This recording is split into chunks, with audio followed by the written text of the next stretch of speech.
Primer día de la Semana de Filosofía, buenas a todos. Para comenzar, invitamos a la doctora Olga Larre a que diga algunas palabras introductorias. Así que, doctora.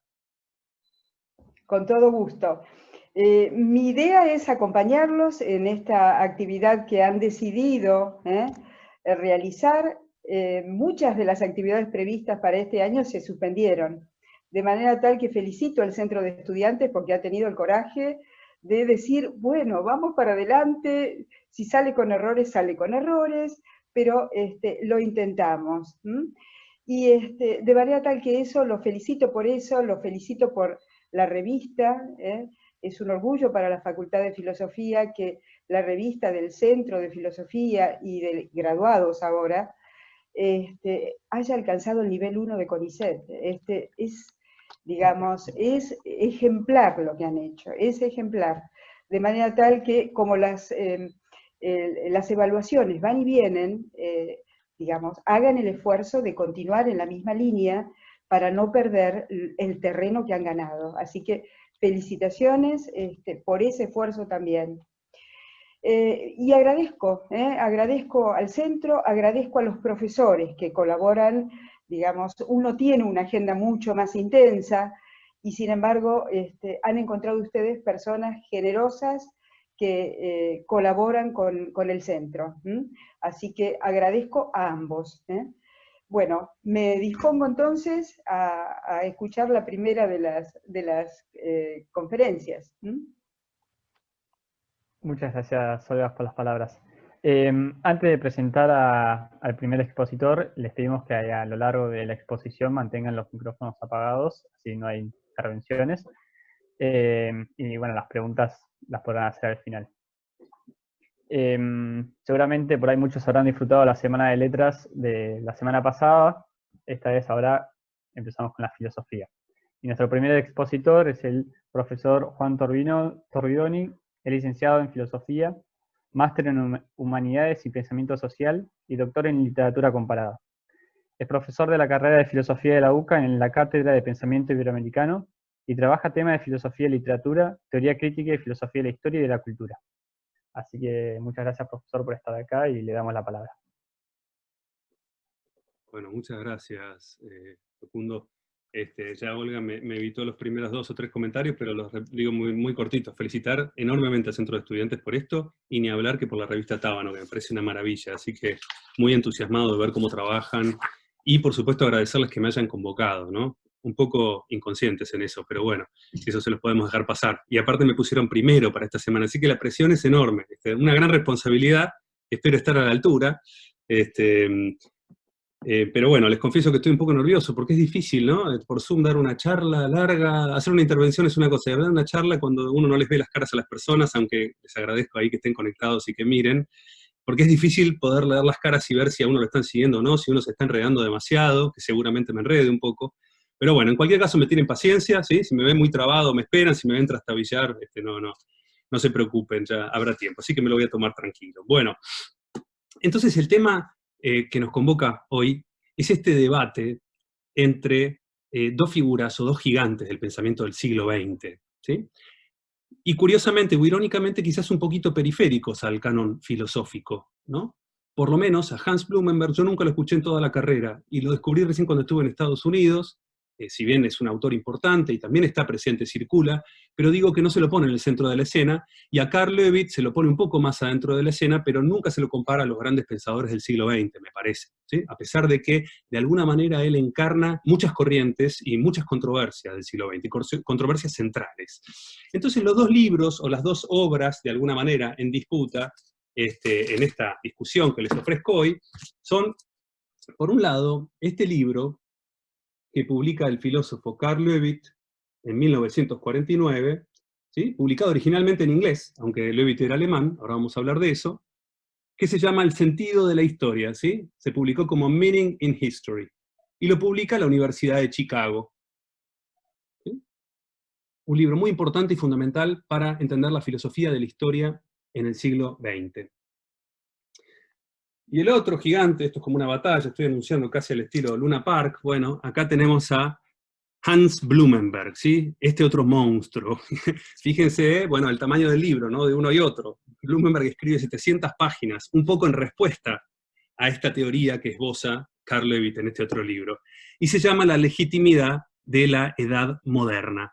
En realidad, la legitimación se tradujo al español, ¿sí? La legitimación. Acá está la versión en inglés, la versión original es Die Legitimität der Neuzeit, o sea, la legitimidad de la edad moderna, en alemán, edad nueva o edad moderna, que serían sinónimos, y la primera parte de este libro, que son unas 100 y pico de páginas, la primera parte, está dedicada a refutar la idea o la tesis principal de este libro de Carl Levitt, ¿sí? Escrito unos 13 años más tarde, a refutar esa idea, la idea de la secularización, ¿sí? De la cual entonces les quiero hablar un poco hoy. Como introducción, entonces, para que sepamos de qué personajes hablamos, Carl Levitt, ¿sí?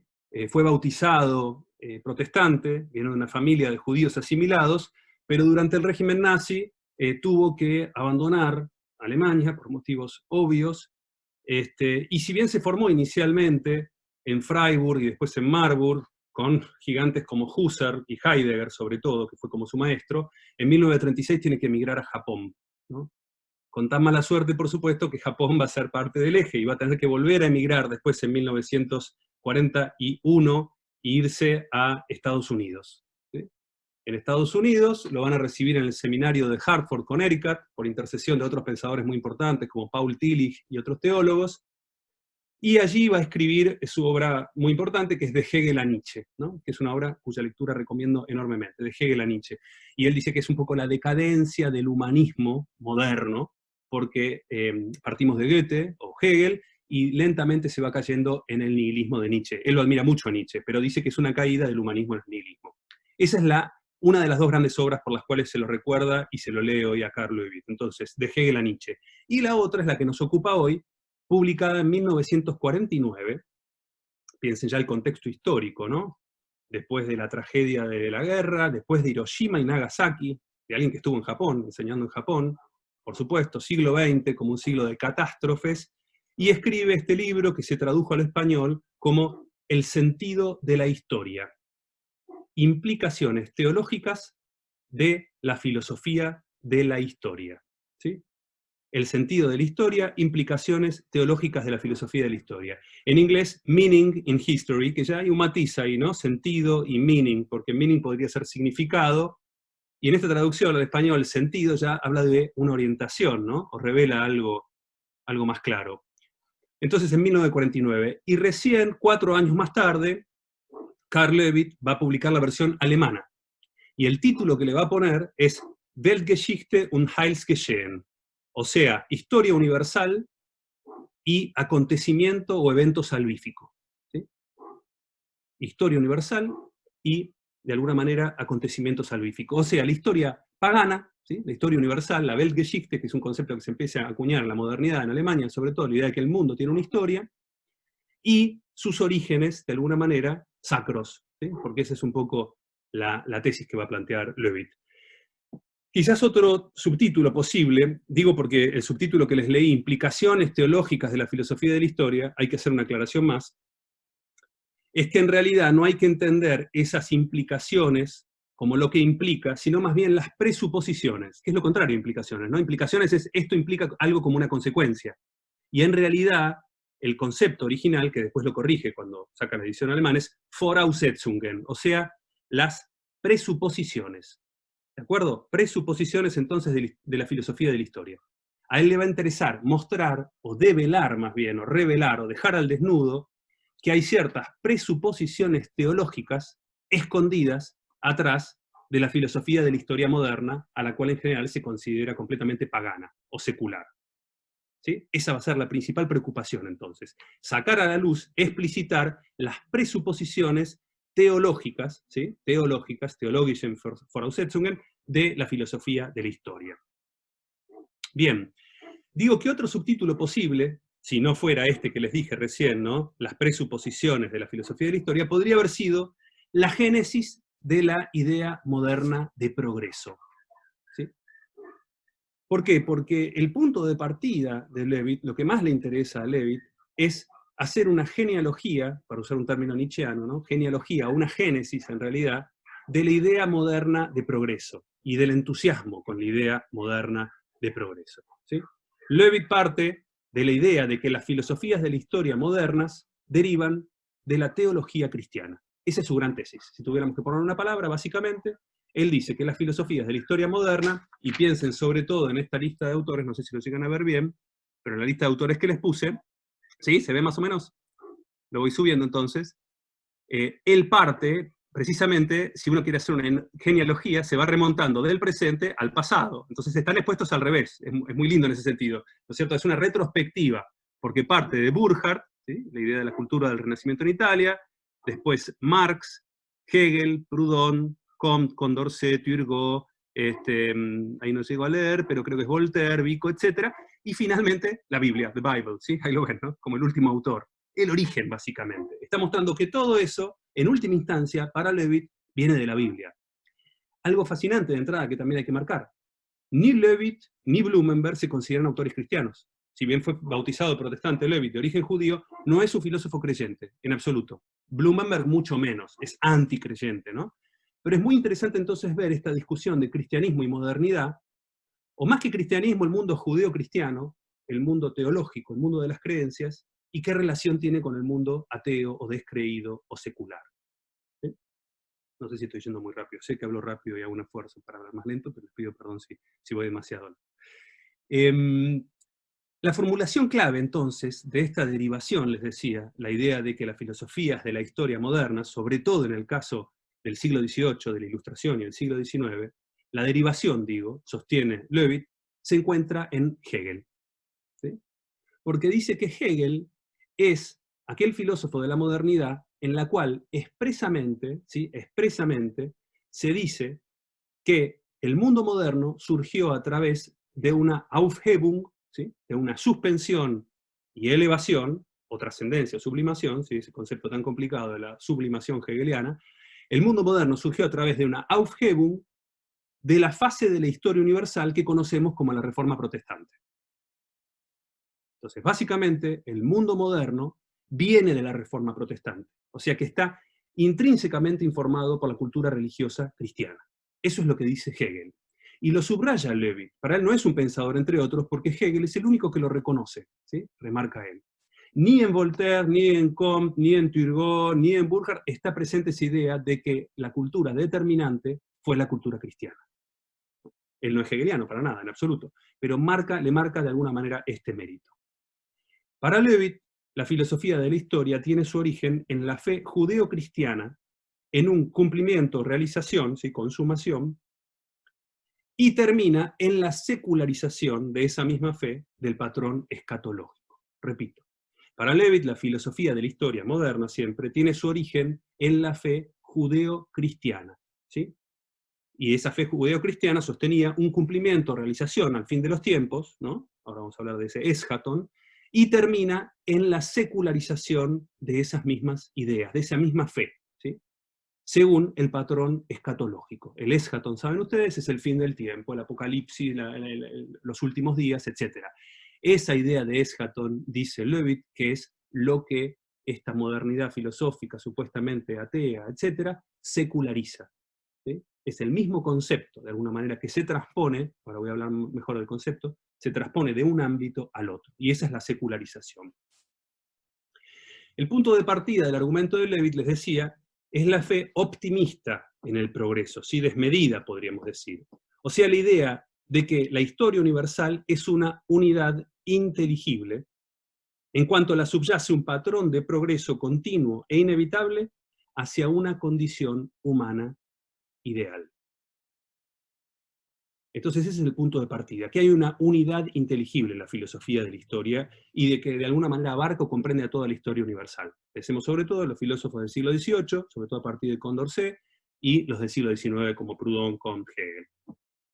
Y Levitt concluye que esta idea es una noción disfrazada del foco que pone la cultura judeo-cristiana en ciertos eventos futuros. Y esto es interesantísimo, ¿no? Porque está diciendo que de alguna manera este concepto de futurismo, no estoy hablando del futurismo italiano como corriente vanguardista del siglo XX, ni mucho menos, digo esta idea de proyectar hacia un futuro y estar viendo en el futuro una expectativa, ¿sí? Y un sentido de alguna manera, es lo que caracteriza a la cultura judío-cristiana. ¿Por qué? Porque está esperando el fin del mundo. Tiene por revelación, ¿sí?, que va a haber un fin del mundo. Entonces, el interés empieza a poner en ese futuro.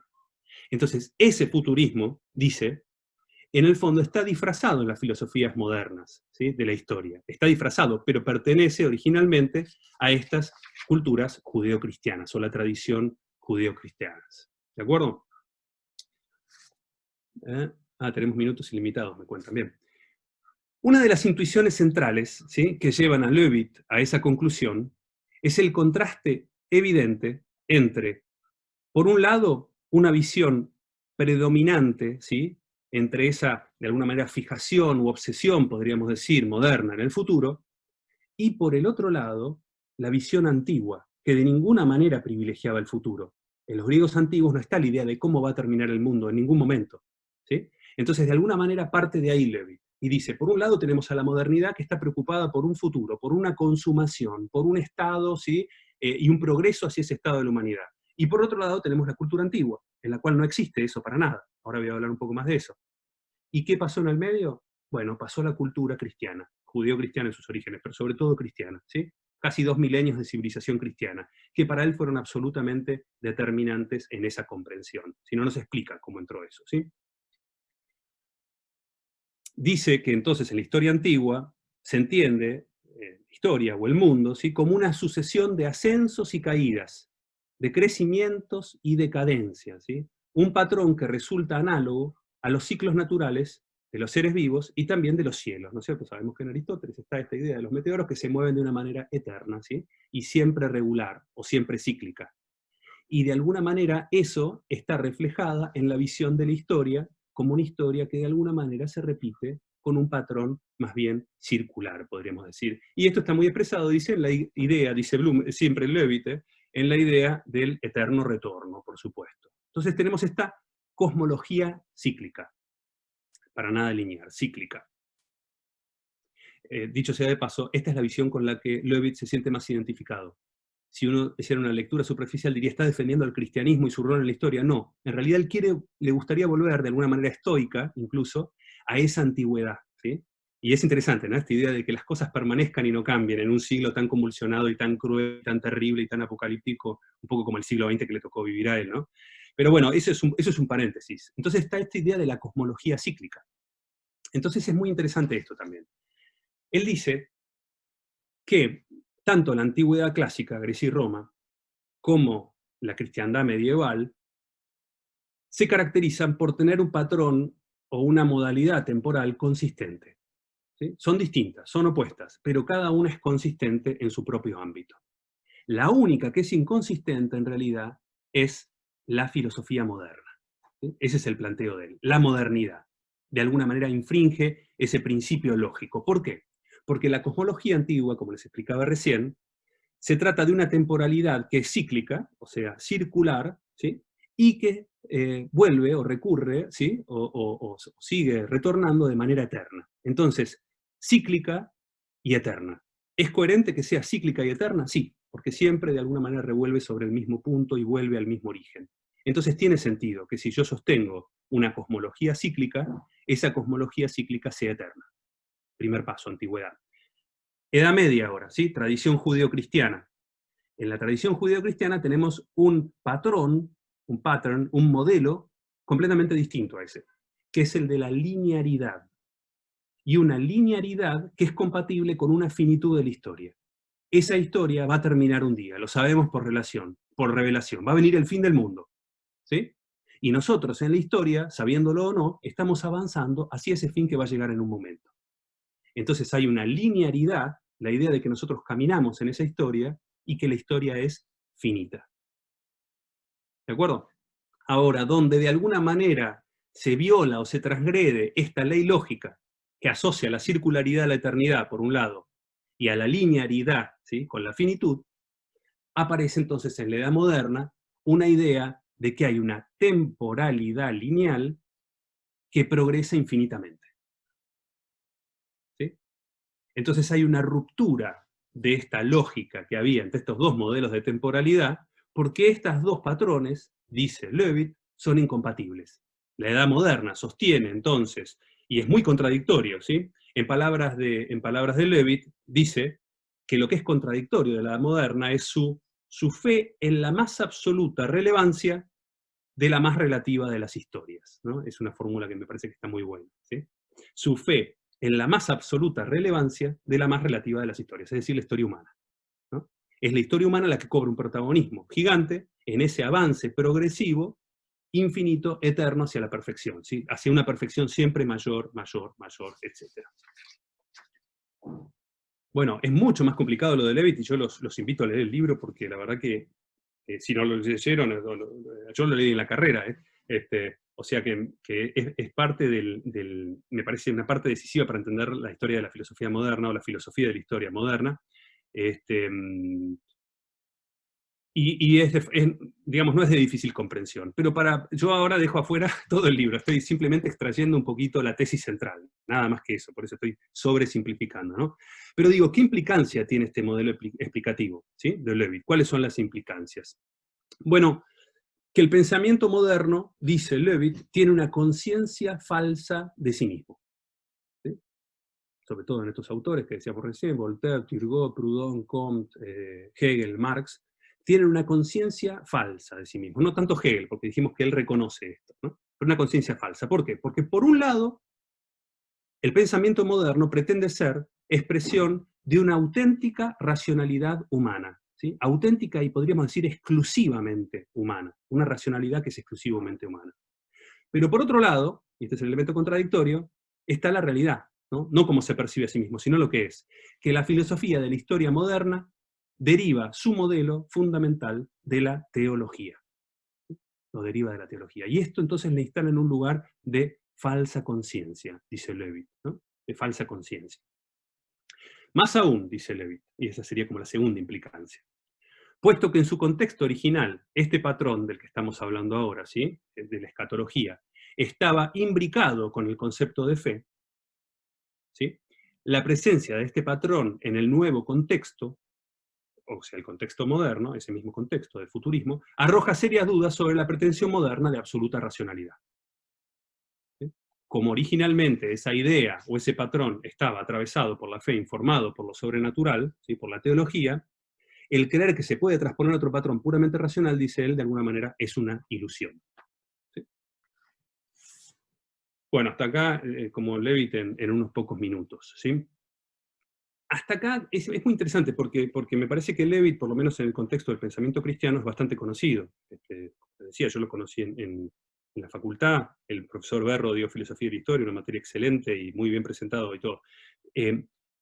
Pero Blumenberg, de alguna manera, va a contrapelo de esto. Digo, a nosotros, como pensadores cristianos, de alguna manera, si podemos usar ese nosotros, y lo que significa esa categoría de pensadores cristianos, quiero decir que la idea de Leavitt nos resulta muy interesante y muy atractiva, porque explica muchas cosas, y coloca a la cristiandad medieval y al mundo judío-cristiano en lugar de un poco de superioridad. Estos modernos que se creen que inventaron, de alguna manera, ¿no es cierto? Y es muy atractiva, y es muy interesante y tiene puntos muy válidos, creo yo. Pero por otro lado, aparece la figura de Hans Blumenberg, ¿sí? Nace en 1920, muere en 1996, es una generación joven, más joven digo que Leavitt. No les dije que Leavitt nace en 1897 y muere en 1973. Hans Blumenberg, entonces, este joven pensador alemán, conocido hasta ese momento sobre todo por trabajar temas de historia intelectual, ¿sí? De historia intelectual. Es famoso por una teoría de la metaforología, excelentes estudios sobre la metáfora, sobre la alegoría, da para una discusión aparte. Si quieren, después en las preguntas hablamos un poquito de Blumenberg, pero es súper recomendable. No sé si leyeron algo de Blumenberg, pero es un tipo fascinante. O sea, tiene un pensamiento muy propio, muy agudo, muy inteligente, aparte escribe muy bien, y tiene un conocimiento erudito de toda la historia más o menos de la civilización, sobre todo de la literatura. Es realmente excelente. Pero de alguna manera este joven Blumenberg, en 1962, recién 13 años después de 1949, de Meaning in History que les dije, 13 años después, se le anima a Leavitt, que había tenido mucho éxito, había sido muy comentado, y en el 7º Congreso Alemán de Filosofía, hace una intervención en la cual destroza esta idea de secularización. ¿sí? Y tiene muchísima repercusión esta crítica de Blumenberg a la hegemonía del modelo secularización de Levitt. Y 4 años más tarde, en 1966, lo revisa, ¿sí? Y lo expande, formando este libraco que les mostré al principio, ¿sí? Este ladrillo de 700 páginas, contundente y muy bien armado, y muy bien argumentado, ¿no? La primera parte de este libro, que son unas 100 y pico de páginas, las dedica precisamente a la idea de secularización. Él va a atacar la idea de secularización. Se llama así, secularización, crítica de una categoría de injusticia histórica. El título, como verán, habla por sí mismo. Es una injusticia histórica lo que hace la categoría de secularización, ¿sí? Y es una injusticia para con la modernidad, por supuesto. Entonces Blumenberg va a disputar esta noción misma, ¿sí?, de secularización. Y no solo cuestiona el caso de Levitt, cuestiona todo lo que él llama las retóricas de la secularización, ¿sí? Por ejemplo, cuando yo digo que la escatología se seculariza en progreso, el progreso histórico, la idea optimista del progreso histórico, eso es un caso de secularización, que es el caso de Levitt. Pero también, si yo digo que la certeza de salvación judío-cristiana se seculariza en la certeza como problema epistemológico, ¿no?, que es el gran problema a partir de Descartes de la epistemología moderna, también es un caso de secularización, ¿cierto? O si digo que la santidad y el asceticismo, le suena a Max Weber, ¿sí?, la santidad y el asceticismo, o el ascetismo, se seculariza en la ética moderna del trabajo. Es un caso de secularización. Weber habla también de la secularización, ¿sí? O sea que este modelo, y hay otros casos, la soberanía divina, y veo que está Maya, y la soberanía política, ¿no es cierto?, este tema de secularización también, la infinitud del universo, la infinitud divina, bueno, es un patrón explicativo. Y Blumenberg refuta todo ese patrón, ¿no? Se anima con todos estos de alguna manera. El que nos va a interesar acá, o el que voy a discutir en este poco tiempo que tenemos, es por supuesto el caso de Levitt, ¿sí? El tema de, entonces, la secularización del eschaton, o del fin de los tiempos judío-cristiano, secularizado en la idea de progreso de las filosofías modernas. Y dicho sea de paso, nos cuenta en el libro Levitt que el concepto de filosofía de la historia lo acuña Voltaire, ¿sí? Es un concepto que lo acuña él y le da un sentido opuesto a la interpretación, por supuesto, teológica de la historia, ¿sí? Lo que hace Voltaire ahí es reemplazar la bondad y la providencia divinas, ¿sí?, típico de la teología de la historia, por la razón y la voluntad humana, ¿no? Y eso de alguna manera deriva en el optimismo moderno por la idea de progreso. Blumenberg va a decir de entrada, en el prólogo de su libro, ¿sí?, que en Occidente, en la historia del Occidente, tomado de manera muy amplia, se abordó el problema del sufrimiento, porque es el gran tema del libro, entre paréntesis tiene un epígrafe de San Agustín muy bueno sobre la teología de la historia. Digo que en Occidente se aborda el tema del sufrimiento desde dos maneras diferentes en su historia, ¿no es cierto? Por un lado, se lo presenta a Prometeo, ¿sí?, como la figura griega por excelencia ante la idea del sufrimiento humano, que se convierte en un rebelde. Y por otro lado, en la cultura cristiana, pero de origen judío-cristiana, lo tenemos a Cristo, que es un servidor. Entonces tenemos al rebelde y al servidor, en ambos casos intentando de alguna manera vérselas con este tema del sufrimiento.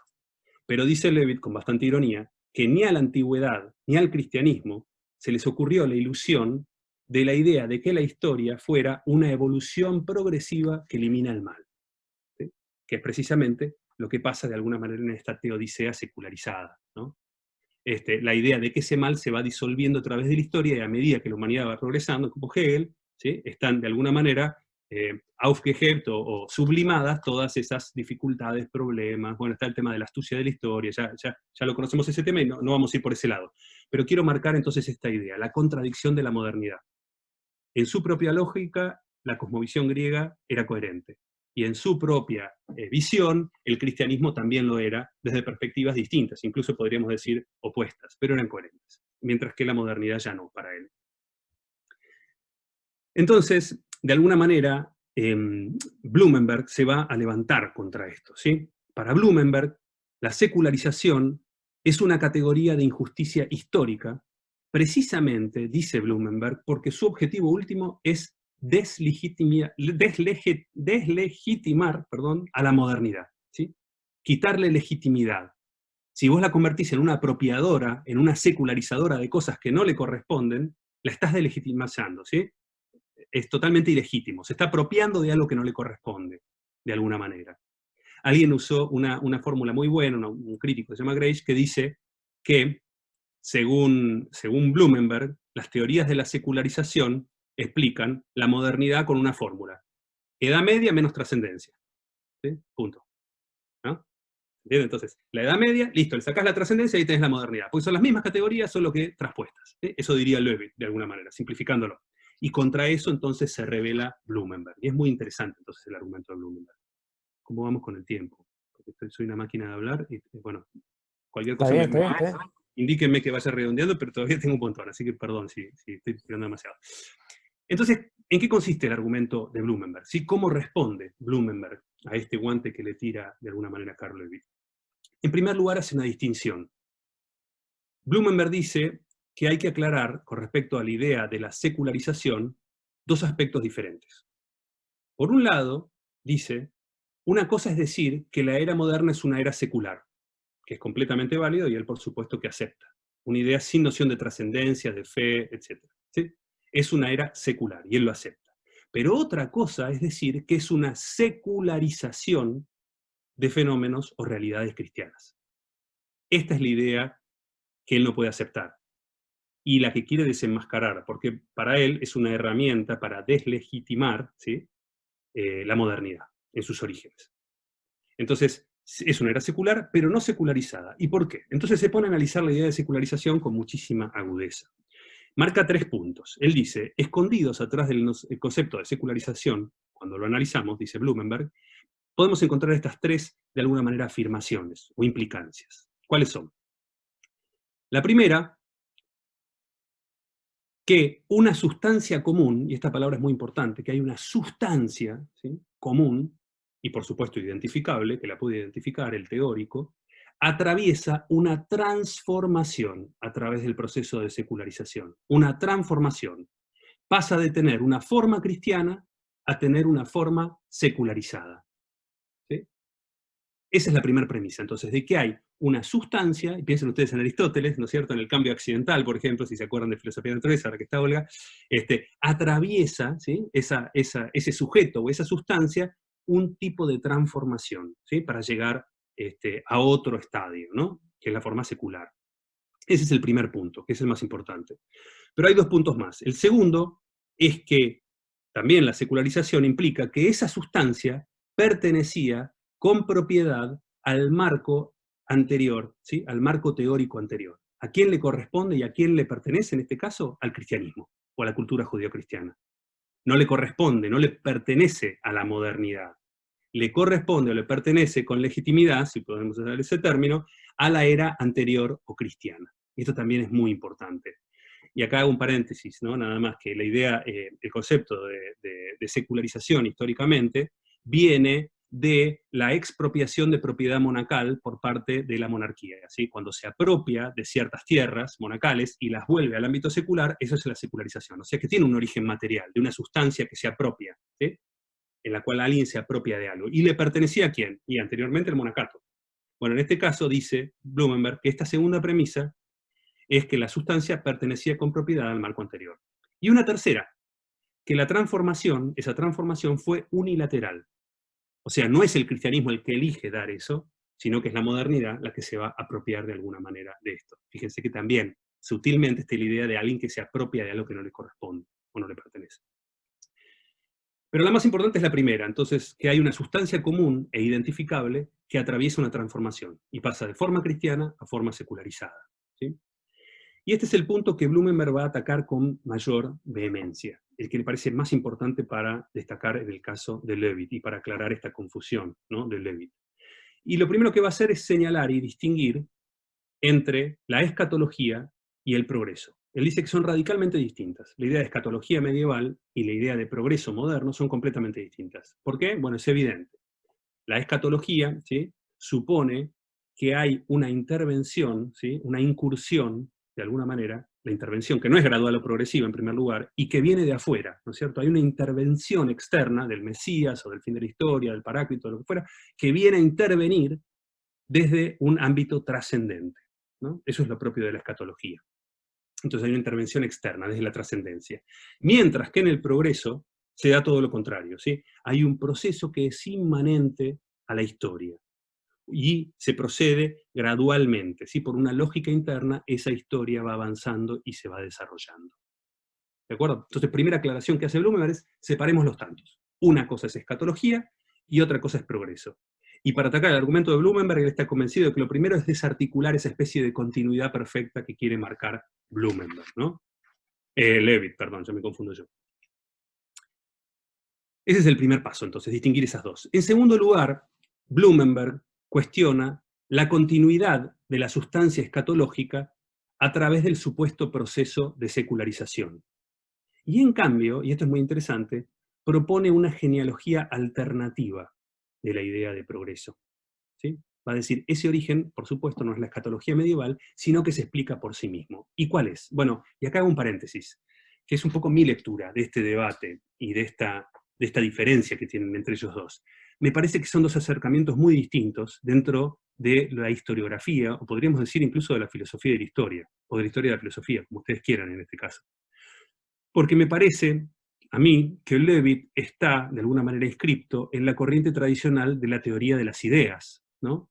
Esta corriente historiográfica, sobre todo que se desarrolla en el mundo anglosajón, de la History of Ideas, la figura clave acá es Arthur Lovejoy, que dice o sostiene que las ideas históricas tienen su propia lógica, ¿sí? Porque son ideas de alguna manera como entidades casi platónicas, ¿no? Él no es platónico, pero sostiene que las ideas tienen su propia lógica y razón y consistencia interna. Y esa lógica a lo largo del tiempo va cambiando y va mutando, pero por sus necesidades internas, ¿sí? De nuevo, platónicas. A nosotros en el ambiente neotomista, para mí lo que se acerca mucho a esto es un libro muy bueno de Tien Gilson, no sé si lo conocen, es La unidad de la experiencia filosófica, ¿no? Para mí ese libro, que es un gran libro del gran Gilson, del gigante Gilson, es un buen acercamiento de la filosofía puramente académica, ¿no? No de la historia, pero mostrando, dice Gilson en un momento, que así como otras disciplinas tienen un laboratorio, el laboratorio de la historia es la filosofía. No sé si recuerdan esa frase. Y me parece muy buena la fórmula porque explica que a lo largo de la historia, a medida que se van cambiando ciertas cosas de las ideas, hay ciertas consecuencias, porque tiene una lógica interna, una necesidad interna las ideas, ¿no? Bueno, eso corresponde a Lovejoy, que dice, sobre todo desarrolla la idea famosa de la gran cadena del ser, ¿no? The Great Chain of Being. Les recomiendo mucho el artículo de Lovejoy sobre la teoría de las ideas. Ese es un acercamiento que es platónico y que hoy está muy en crisis. Hoy muy poca gente desarrolla la History of Ideas. Está muy criticada, ¿no? ¿Y cuál sería el acercamiento opuesto o diferente de este? Bueno, la idea de la historia intelectual. No es lo mismo historia de las ideas que historia intelectual, ¿sí? La intellectual history. Sobre todo porque la historia intelectual va a decir que las ideas en realidad no son las que determinan en su desarrollo histórico, son las determinadas, las condicionadas, generalmente por su contexto histórico, social, material. De ahí viene la palabra contextualismo, ¿no? Que representa, por ejemplo, la escuela de Cambridge. Ahí hay una famosa figura que es Quentin Skinner y otros que enfatizan la idea del contexto. El contexto es el que determina la idea, y no al revés. Lovejoy era demasiado platónico para ellos. ¿Sí? Entonces, la intellectual history, la historia intelectual, pone el acento en las circunstancias. En el ámbito alemán hay una corriente historiográfica, perdón por el largo paréntesis, pero creo que después va a servir para entender esto. Hay una corriente historiográfica que se conoce como la historia conceptual, la Begriffsgeschichte, ¿sí? Con Reinhard Koselleck y otros autores, que van a decir que los conceptos van mutando según las circunstancias históricas. Entonces también están en esta idea contextualista o determinista, ¿sí? Más de la historia intelectual que de la historia platónica de las ideas. Bien, entonces acá me estoy adelantando un poco a mi enfoque y a mi conclusión, pero yo creo, ¿sí? que de alguna manera, la diferencia que hay entre Carl Levitt, ¿sí? y Hans Blumenberg en esta visión de la historia corresponde a dos enfoques historiográficos distintos. Carl Levitt está mucho más cercano a una historia de las ideas platónicas, ¿sí? que está viendo las esencias metafísicas y lo que le pasa a las esencias metafísicas a lo largo de la historia, y Hans Blumenberg pone el énfasis en las determinaciones históricas o materiales. Perdón por el larguísimo paréntesis, lo cierro ahí. Quizás me sirva para explicar esto. ¿Qué dice entonces Blumenberg, que es el origen de la modernidad? No es el escatón cristiano, para nada, sino que son una serie de experiencias, ¿sí? o acontecimientos históricos que se dan en la modernidad temprana. Y es muy interesante, porque se corre de donde argumenta Levitt. Levitt sobre todo se centra en el siglo XVIII y XIX para hablar y ridiculizar esta idea de progreso desmedido, optimista, y va unos siglos atrás mostrando que esa idea de progreso se genera ahí. ¿Y cómo se genera? Bueno, él pone dos fuentes, las repaso de manera muy cortita. Una es el desarrollo de la ciencia astronómica, ¿sí? Sobre todo en el tándem este de Copérnico, Galileo y Kepler, ¿sí? Y lo que dice él es que en ese tándem se toma conciencia de repente que los avances históricos o científicos se pueden dar en el término de algunas generaciones, no alcanza con que uno solo lo haga. Necesitan ayudarse mutuamente y eso empieza a potenciar de alguna manera el desarrollo científico de una manera bestial, ¿sí? O brutal. Entonces ahí surge la idea de progreso, inmediatamente, ¿sí? Y ese es un modelo científico que se origina en la ciencia, no tiene nada que ver, no estaban viendo la teología, está en la ciencia misma, ciencia natural y observación, y desarrolla de alguna manera, ¿sí? Es como un cohete que le ponen a esta idea del progreso. Tal es así que después trasciende la ciencia y se transmite a otros ámbitos del saber, esa idea del progreso. Esa es una de las fuentes históricas de la idea de progreso, según Blumenberg. La otra fuente está en el ámbito del otro lado de la vereda, las humanidades y las artes, y corresponde a la famosa querella de los antiguos y los modernos. No sé si escucharon hablar de ese debate, también muy interesante, el debate moderno, de principios de la modernidad temprana, siglos XVI y XVII, en la cual los modernos, después del Renacimiento, dicen, tenemos que seguir atados al modelo renacentista, de que la antigüedad clásica greco-romana es el modelo insuperable y eterno, al que nos tenemos que, de alguna manera, restringir, o nosotros, los modernos, contra los antiguos, los modernos, podemos de alguna manera igualar e incluso superar, ¿sí? Si nos lo proponemos, esos grandes logros en las artes y las humanidades. Entonces es una disputa estético-literaria, ¿sí? Pero que arroja esta misma idea. ¿Y cuál es la conclusión de la disputa o la querella de los antiguos y los modernos? Bueno, es esta premisa, de que cada época desarrolla su propio arte y sus propias humanidades, su propia literatura, que se condice perfectamente con el espíritu de esa época, ¿no? De alguna manera está preanunciando, prefigurando con 2 siglos de antelación lo que va a ser después el ideal romántico, ¿no? O idealista, o de Hegel, de que cada época tiene ese zeitgeist o tiene su sentir. Y fíjense que entonces ya la mirada no va hacia atrás, ¿sí? A Ovidio, las Metamorfosis, Séneca, etcétera, sino que ya está instalada en el presente. Hay un entusiasmo con el momento actual. Y eso le da un impulso, una mirada más futurista. Esos son, para Blumenberg, entonces, de alguna manera, las raíces de esto. ¿Y qué pasa entonces con esos logros, ¿sí? Modernos, de alguna manera? Dice Blumenberg que se reemplaza, ¿sí? Con la idea de las artes, ¿sí? Que expresan el genio artístico de una época particular, ¿sí? La idea de que había un modelo eterno en la antigüedad. Y si combinamos esta idea, ¿sí? El producto de la querella de los antiguos y los modernos, o sea, la idea de que cada época es valiosa en sí misma y la modernidad es valiosa en sí misma, si la combinamos esa experiencia con la experiencia que les dije recién, epistemológica, ¿no? De la ciencia empírica, y sobre todo del trío Copérnico, Galileo y Kepler, se combinan y generan la idea de que el progreso es el hombre haciendo historia, ¿sí? Ya no es un progreso que depende de Dios, que mueva la historia hacia adelante, sino que el hombre está haciendo historia. Incluso la palabra la tenemos en esa expresión la tenemos en nuestro lenguaje. Estás haciendo historia, ¿no? Vos mismo haces historia cuando te animás a hacer algo, etcétera, etcétera. Entonces Blumenberg, de alguna manera, argumenta que surge la idea de progreso en general a partir de experiencias parciales en áreas específicas de la modernidad temprana. Entonces, en conclusión, lo que dice Blumenberg es que la idea de progreso no tiene nada que ver con la escatología, sino con la autoafirmación, ¿sí? Del hombre. Es decir, el esfuerzo fundamentalmente no religioso del hombre moderno por aprovechar lo que le está disponible en esta vida y en este mundo. Repito, entonces, ¿sí?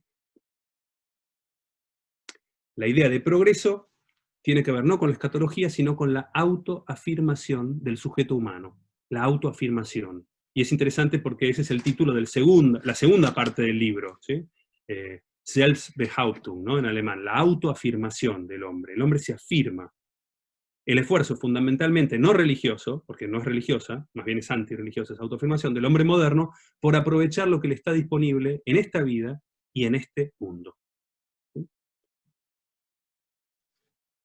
Bien, y lo que va a decir Blumenberg entonces contra Levitt es que a diferencia de esas ambiciosas filosofías de la historia, de Condorcet, Proudhon, Hegel, etcétera, que vienen más tarde, ¿sí?, y en las cuales se centra Levitt, porque es fácil ridiculizarlas y negarlas, sobre todo en el siglo XX, que colapsa todo y que surge un pesimismo respecto de las posibilidades humanas y todo, a diferencia de esas ambiciosas filosofías de la historia del siglo XVIII y XIX, acá, en la modernidad temprana de la que les estoy hablando, el progreso no se concibe aún como el sentido inherente de la historia como totalidad.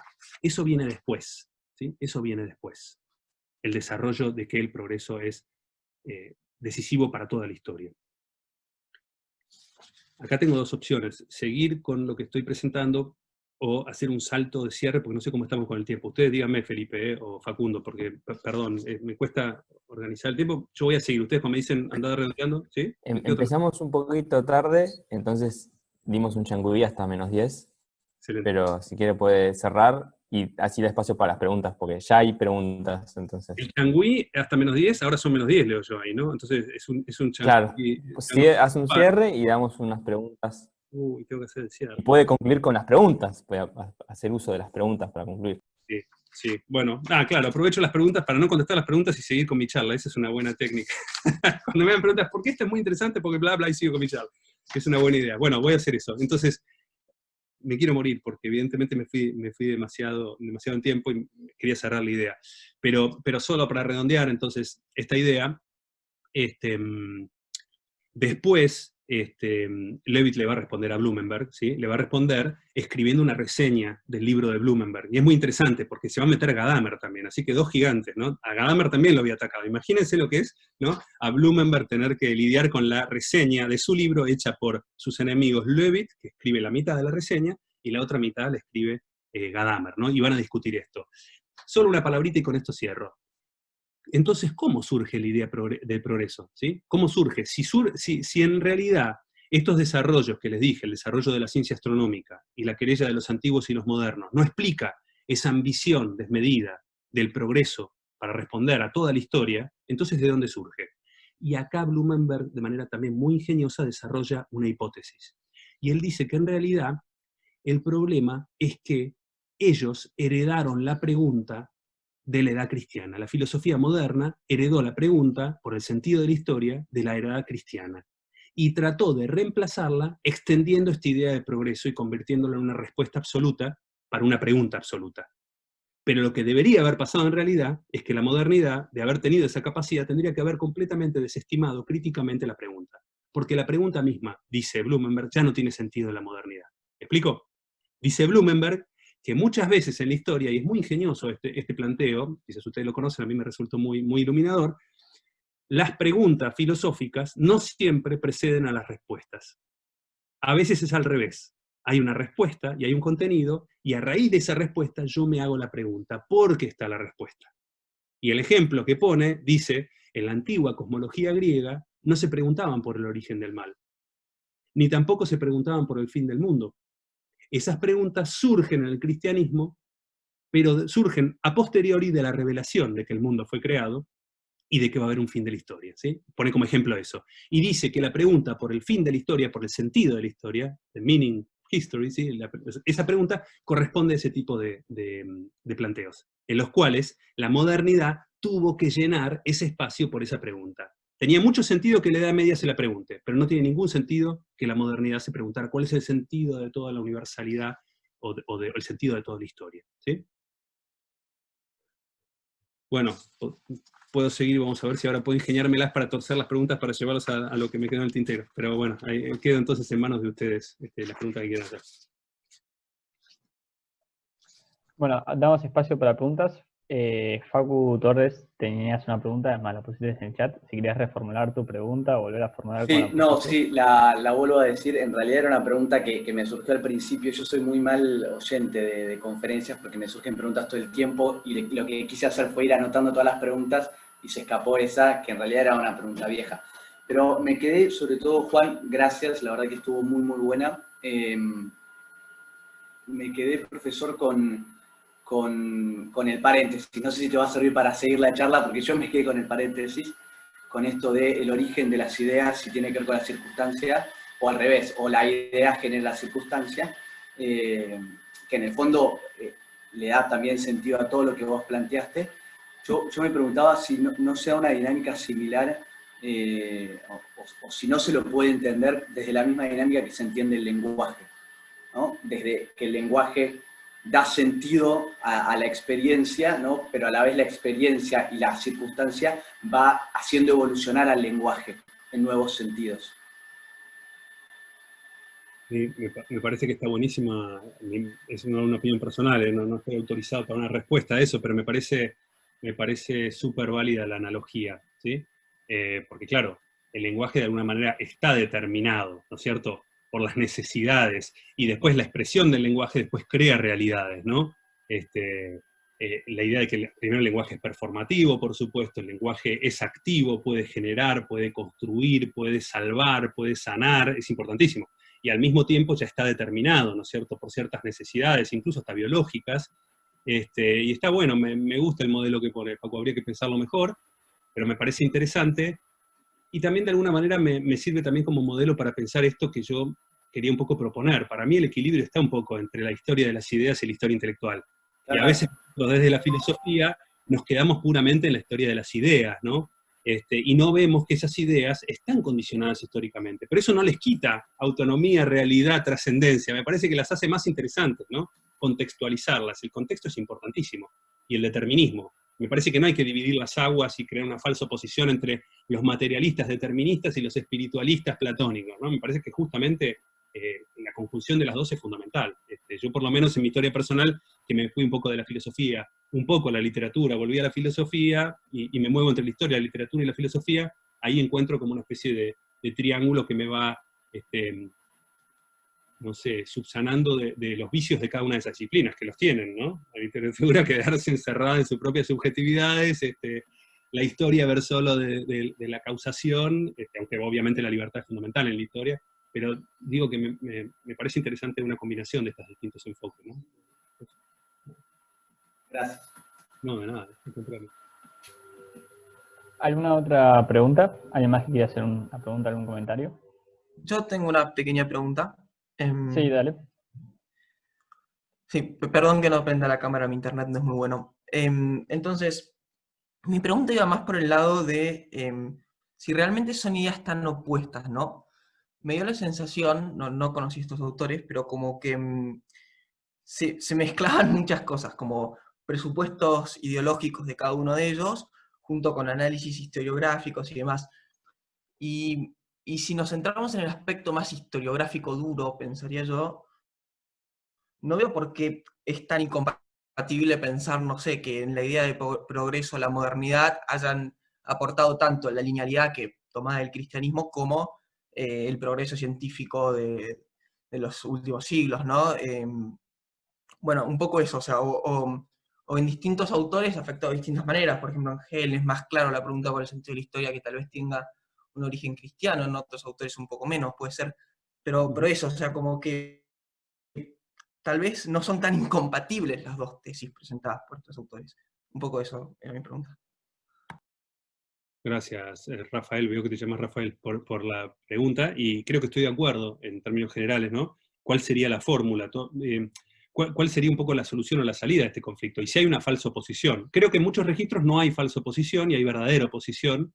Y también es interesante ver cómo sutilmente puede haber una agenda, ¿no?, en cada uno de los autores. Es muy interesante porque Blumenberg, de alguna manera, basa toda su crítica en Levitt quiere desacreditar la edad moderna. Y Levitt le responde, vos querés legitimar la edad moderna. Y mira, se llama La legitimidad de la edad moderna tu libro, ¿no? Entonces es como que hay una intencionalidad y una agenda. Y según cómo te pares, podés defenderla. Y realmente es una controversia que tiene casi formato de juicio, ¿no? Cada uno trae sus pruebas y cada uno está defendiendo.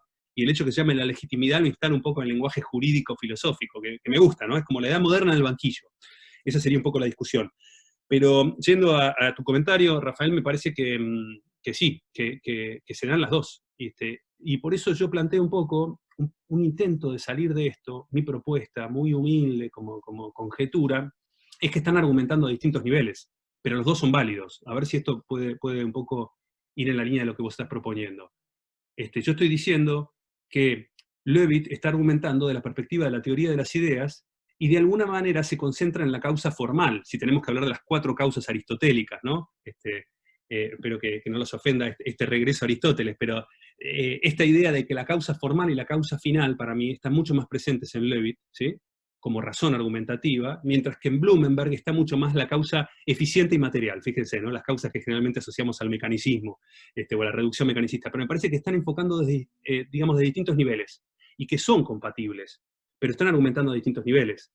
Creo que tiene tanta razón Leavitt en cuanto a su análisis histórico, en el sentido de la finalidad de estas ideas, y que hay una sustancia, básicamente, que es este eschaton, que termina transpuesto a la inmanencia, entre paréntesis es la palabra, y ahora quiero aclarar algo con respecto a eso, cómo es válida la idea de Blumenberg de que surge y que tiene un origen histórico, que no está condicionado por valores teológicos, ¿no?, como en el caso del modelo astronómico y el desarrollo de las humanidades y las artes. Una fórmula que utilizan, y en la cual se contraponen, dice de alguna manera Blumenberg, que no se trata de una transposición. No hay una transposición de un contenido sustancial, ¿sí?, de una idea, desde la trascendencia a la inmanencia. No hay una transposición, ¿sí?, sino que hay una reocupación. ¿Se acuerdan lo que les conté recién entonces de las preguntas, ¿no? Hay preguntas que vienen y lo que hacen es reocuparlas con sus propias respuestas, ¿sí?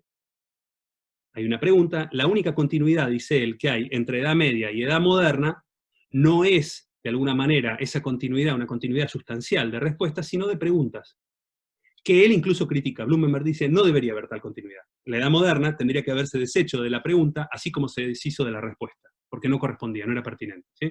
Entonces, en un caso se habla de transposición, que en alemán es Umsetzung, ¿sí?, una transposición, darlo vuelta del lugar, y en el otro Umbesetzung, que es reocupación, volver a ocupar un lugar. Bueno, todo este largo giro para decir, Rafael, que estoy de acuerdo con lo que planteas vos, y de alguna manera mi respuesta a este intento de adscribirlos, o de alguna manera inscribirlos en tradiciones, intereses distintos, aunque los dos son filosóficos, trata de compatibilizar un poco las dos visiones, que me parece que las dos son genuinas, y los dos son convincentes cuando los lees, ¿no?, en su propia lógica. Muy bueno, muchas gracias, profesor. Maya, sí, te dejamos espacio para que hagas una última pregunta y vamos a un recreo de 5 minutos. Así que, doctora Maya, si quiere preguntar, le damos el espacio.